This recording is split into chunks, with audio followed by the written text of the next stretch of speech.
I am nature's greatest miracle!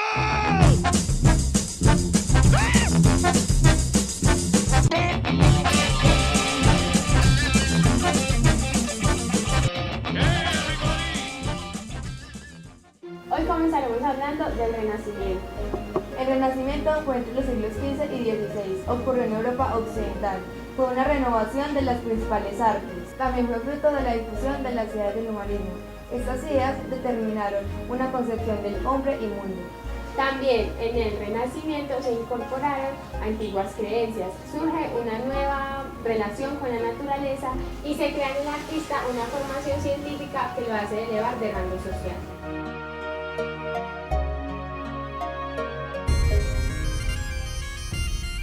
La Reforma fue un movimiento religioso cristiano que inició en el siglo XVI en Alemania.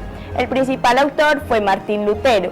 Llevó a una separación de la Iglesia Católica, que desde allí se originaron diferentes iglesias, tales como el budaísmo, luteranismo, calvinismo, entre otras. Se les denominaba como protestantes. La Reforma tuvo origen en las propuestas y críticas de pensadores religiosos. Provocaron cambios profundos en la Iglesia Católica. La Iglesia Católica tenía un gran dominio sobre la cristiandad.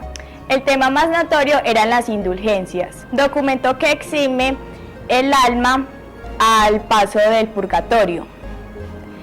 Los pensadores tomaron diferentes argumentos y decían que era un abuso que estaba haciendo la Iglesia Católica. Martín Lutero fue el primero que dio su opinión públicamente sobre el abuso de las indulgencias y toda doctrina que la sustentaba.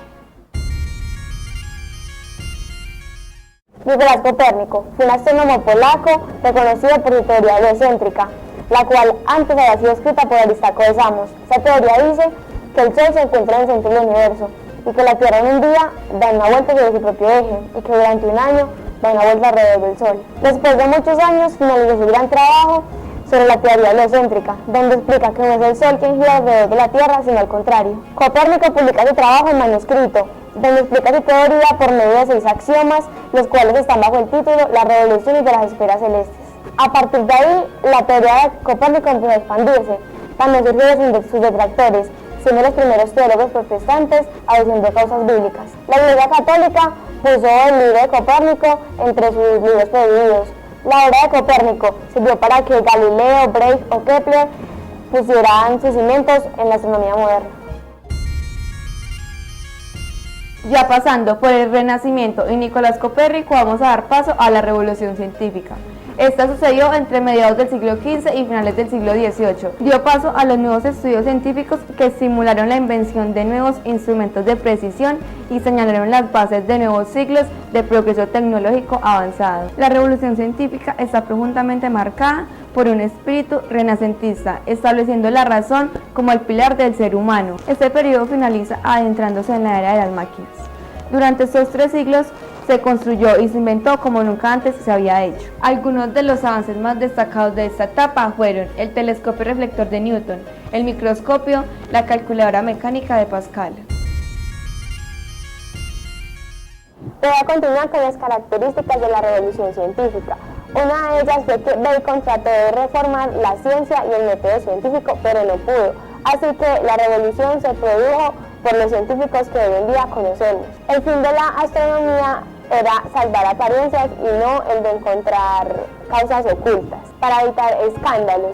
Pero Kepler y Galileo defienden la teoría de que la Tierra y los planetas giran alrededor del Sol. Con esto inicia la revolución científica y acaba la confusión de la teoría de Aristóteles. La revolución científica se inició ya que el sistema antiguo era cada vez más insuficiente para explicar los hechos y porque se retomaron las ideas del pitagorismo y del platonismo. También tenemos que Da Vinci y Galileo creían que las matemáticas eran el lenguaje de la realidad. Y ya la última característica principal de la revolución científica es que la imagen del mundo empieza a cambiar. Esta revolución fue un largo proceso que transformó 3 áreas esenciales: la imagen de la ciencia, la concepción del universo y la metodología científica.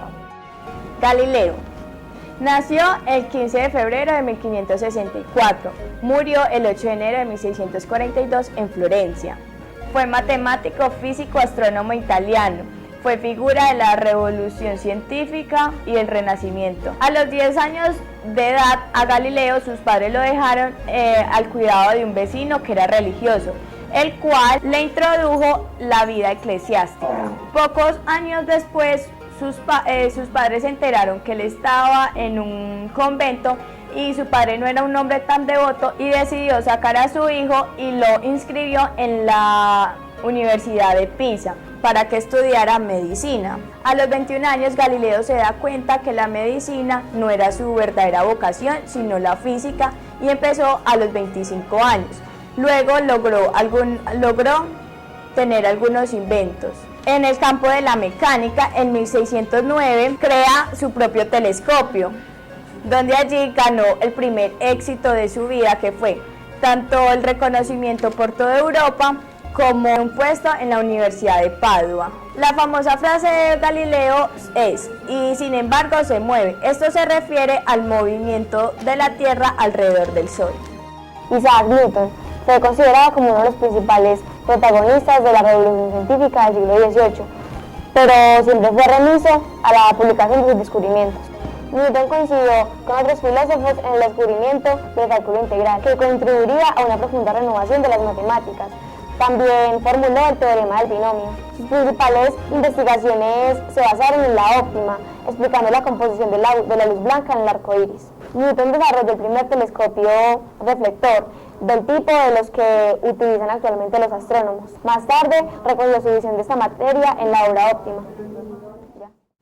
Hola, recuerden suscribirse a nuestro canal de YouTube y seguirnos en nuestra cuenta en Twitter. Y denle me gusta.